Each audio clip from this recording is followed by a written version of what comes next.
75th chapter. Subject Duryodhana felt insulted at the end of Rajasuya sacrifice. King Yudhiṣṭhira was known as ajāta-śatru. Ajāta-śatru means a person who has no enemy.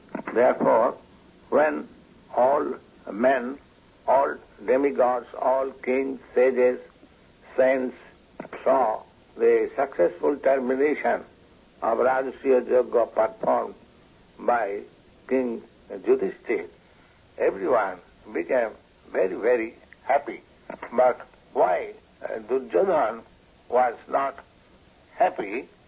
The subject matter was very astonishing to Mahārāja Parīkṣit, and therefore he requested Śukadeva Gosvāmī to narrate the story why Duryodhana was not happy. Śukadeva Gosvāmī said, "Dear King Parīkṣit, your grandfather, King Yudhiṣṭhira, was a great soul. His congenial disposition of mind attracted everyone as his friend, and therefore he was known as ajāta-śatru, never creating an enemy. Therefore, he gave different engagements to all the members of the Kuru dynasty for taking charge of different departments in the management of Rajasuya sacrifice.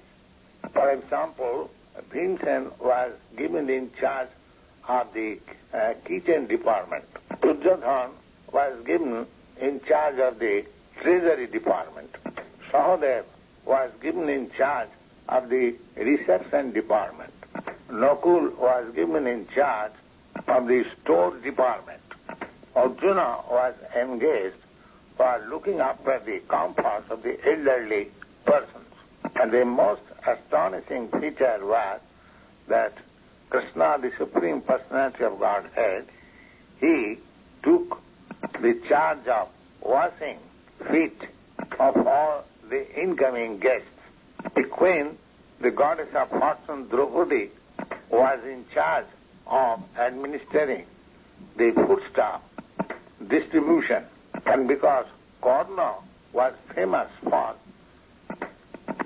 giving in charity, he was posted in charge of the charity department. In this way, everyone like Sātyaki, Vikarṇa, Hārdikya,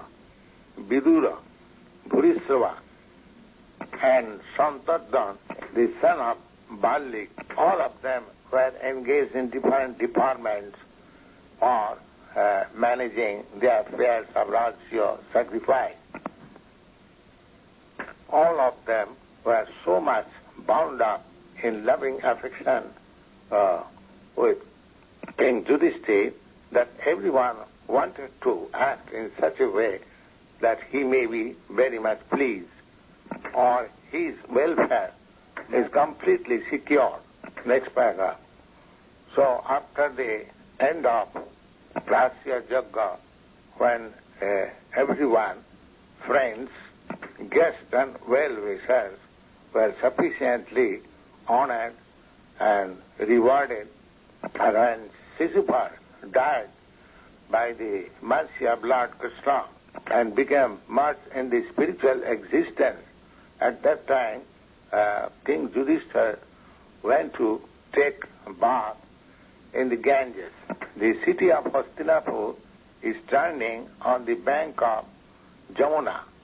It indicates, therefore, that during the time of the Pandavas, the river Jamuna was also known as the Ganges. When King Yudhiṣṭhira was taking bath, which is known as Avamrita bath, this Avamrita bath is accepted after performing a great sacrifice. So when king was taking bath, there was concerted vibration of different musical instruments like mridanga, conch shell, drums, kettle drums, bugles, and similar different musical instruments. Not only that, the dancing girls were engaged in their respective occupation, created a jingling sound. Many batches of professional singers were engaged with their veena, flute, gongs, cymbals, and there was a tumultuous sound combined together, vibrating in the sky. The princely guests from many kingdoms like Srinja, Kamboj, Kuru, Koikeya, Kosala were present with their different flags and gorgeously decorated elephants, chariots, horses, soldiers. All of them were passing in a procession, keeping the King Yudhiṣṭhira in the forefront. The executive members were performing the sacrifice, like the priests, religious ministers, Brahmins. All of them were chanting loudly the Vedic hymns. The demigods, the inhabitants of the Pitri-loka, Gandharva-loka, places were showering flowers from the sky. The citizens of the Hastinapur, Indraprastha, all men and women were nicely decorated, smeared with scents and floral oils, garlands, dressed in different colorful garments with valuable jewels and ornaments on the body, and all of them were enjoying the ceremony by throwing on each other liquid substances like water, oil, milk, butter, sugar, someone smearing on some other's body. In this way, they were enjoying the occasion. The professional prostitutes also were engaged in that jubilation by smearing the liquid substances on the body of the males, and the males were also in return doing the same behavior on the females. All the liquid substances were specifically mixed with turmeric and saffron. So the color of the liquid substances were lustrous yellow. In order to observe the great ceremony, many wives of the demigods, they came in their different aeroplanes and were visible on the sky. Similarly, on the surface also, the queens of the royal family came in their different palanquins, gorgeously decorated and surrounded by the bodyguard soldiers. During this time, Lord Kṛṣṇa, the maternal cousin of the Pandavas, and his special friend Arjuna, both together were throwing the liquid substances on the body of the queens. By such action, the queens became blissful, but at the same time, their beautiful smiling engladdened their face. Not only that, on account of throwing liquid substances on their body, their coverings of the body, namely the saris, became completely wet. The saris being wet, the different parts of their bodily beauty, namely their breast, their waist, became partially visible on account of wet cloth. The queens also brought in bucket such liquid substances, and with syringe, liquid substance was being sprinkled on the body of their brother-in-laws, and because of their being engaged in such jubilant activities, their bunch of hairs became slackened, and the decorating flowers on them began to fall down. While Lord Kṛṣṇa, Arjuna, and the queens were engaged in such activities of jubilation, persons who were not very much clean in their heart became agitated in their lustful desire. In other words, such behavior between male and female in clear heart is enjoyable.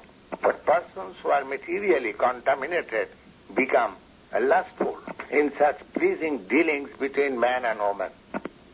when King Yudhiṣṭhira was present there, along with his queens like Draupadī and others, on gorgeous style, a chariot yoked by excellent horses, the features became so much beautiful as if the great sacrifice, Rājasūya-yajña, was standing there in person, along with the different functions of the sacrifice. After finishing the Rajasuya sacrifice, there were several other Vedic ritualistic duties known as Patni Sangyaja. This sacrifice is performed along with the wife. Therefore, this Patni Sangyaja ceremony was also performed by the priest. Then the king again took his bath, known as Abhamrita. So when the queen Draupadī and King Yudhiṣṭhira was taking their bath, people, out of their feelings of happiness as well as the demigods, began to beat on their trumpets, and all of them began to shower flowers from the sky.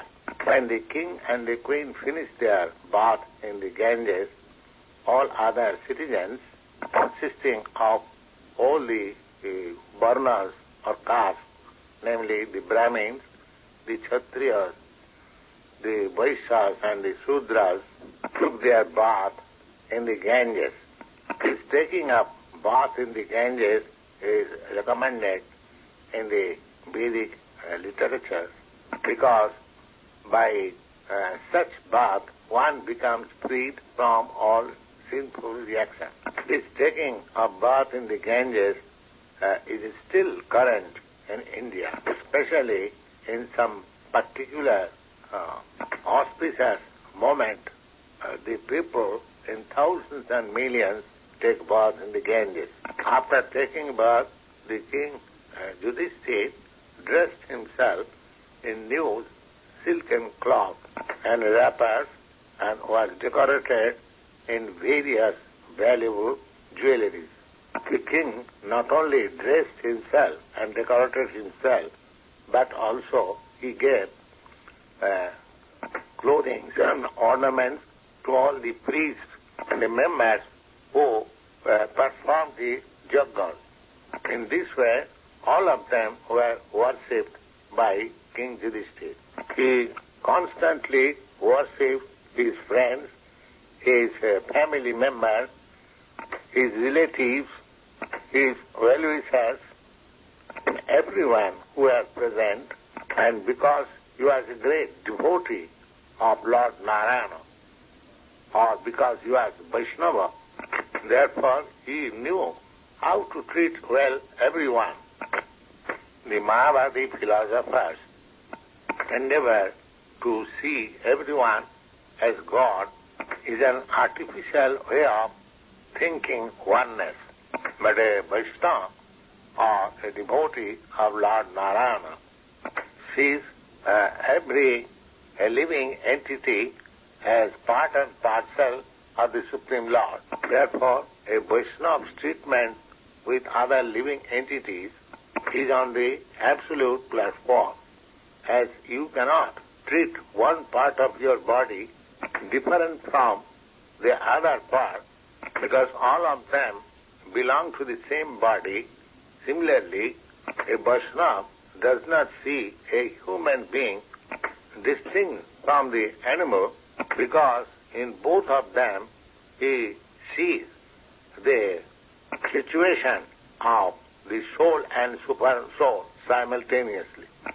In this way, when everyone was refreshed after taking bath and were dressed in silken clothing with jewel earrings and flower garlands, turban, long wrappers, over all a pearl necklace, all of them simultaneously looked like the demigods from the heaven. especially the women were very nicely dressed, and their smiling face was seen with the spots of tilak curling here, scattered here and there, each of them having a golden belt on the waist. And all this combination made everything very, very nice looking. Next paragraph.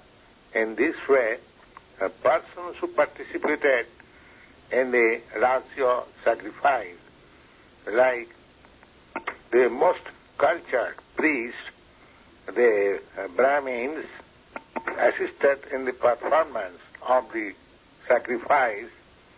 The citizens consisting of Brahmins, Kshatriyas, Vaishyas, Sudra, besides them all the kings, demigods, sages, saints, citizens of the Pitri-lok, and everyone who participated in that yajna, along with their followers, all were very much satisfied by the dealings of King Yudhiṣṭhira, and at the end they parted in good feeling to their respective residences. All of them, while returning to their respective homes, were talking of the dealings of King Yudhiṣṭhira, and they are not satisfied even after continuous talking of his greatness, as much as one is never satisfied drinking the nectarine over and over again. After departure of all others, Mahārāja Yudhiṣṭhira especially restrained the inner circle of his friends, including Lord Kṛṣṇa, by not allowing them to go back. Lord Kṛṣṇa could not refuse the request of the king. He therefore sent back all the heroes of the Yadu dynasty, like Shambho and others. All of them went back to Dwaraka, and Lord Kṛṣṇa personally went there in order to give pleasure to the king. Next paragraph. In the material world, everyone has a particular type of desire to be fulfilled, but they are never able to fulfill their desires in full satisfaction. But a great devotee like King Yudhiṣṭhira, because of his unflinching devotion to Kṛṣṇa, he could fulfill all his desires successfully in the performance of the Rājasūya-yajña. From the description of the execution of Rājasūya-yajña, it appears that such function is a great ocean of opulent desires, and to cross over such ocean is not possible by any ordinary man. But by the grace of Lord Kṛṣṇa, the King Yudhiṣṭhira was able to cross over it very easily, and thus he became free from all anxieties. Next paragraph. When Duryodhana saw that Mahārāja Yudhiṣṭhira became very much famous after performance of the Rājasūya-yajña, and he was fully satisfied in every respect, he began to burn into the fire of envy because his mind was always poisonous. The imperial palace, which was constructed by the demon Moy for the Pandavas, was so excellent by different puzzling artistic workmanship, befitting the position of great princes, kings, or leaders of the demons. In that great palace, the Pandavas were living along with their family members, and the queen, Draupadī, was serving her husbands very peacefully. And because in those days Lord Kṛṣṇa was also there, his thousands of queens were also decorating the palace. When all the queens were moving within the palace along with their heavy breast and waist, and their ankle bells were ringing very melodiously on account of their movement, the whole palace appeared to be more pompous than heavenly kingdoms. Little portion of all the queens were thin, and because the portion of their breasts were sprinkled with saffron powder, the pearl necklace on their breasts appearing to be reddish. On account of beautiful earrings scattered here on the face, they looked very, very nice, and Duryodhana, after looking over such beauties, the palace of the King Yudhiṣṭhira became too much envious. Duryodhana was especially burning by seeing the beauty of Draupadī because he had some special attraction for her from the very beginning of her marriage with the Pandavas. In the marriage selection assembly of Draupadī, Duryodhana was also present, and along with other princes, he was also very much captivated by the beauty of Draupadī, but he failed to achieve her. Therefore, he had long cherished bereavement for Draupadī. Once upon a time, the king Yudhiṣṭhira was sitting on the golden throne in the palace constructed by the demon Mohan, along with his 4 brothers and other relatives, as well as along with his great well-wisher, the Supreme Personality of Godhead, Kṛṣṇa. Material opulences of King Yudhiṣṭhira were not less than that of Lord Brahma. When he was sitting on the throne along with friends, the reciters were offering prayers to him in nice songs.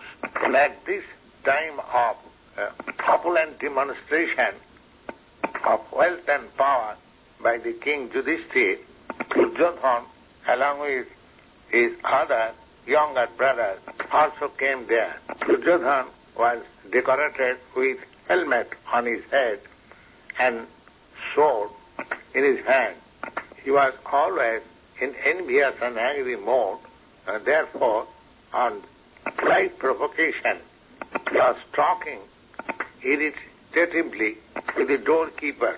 The reason of his irritation was because of his failing to distinguish between water and land. By the craftsmanship of demon Maya, the palace was so decorated in different places that one who did not know the tricks would consider water as land and land as water.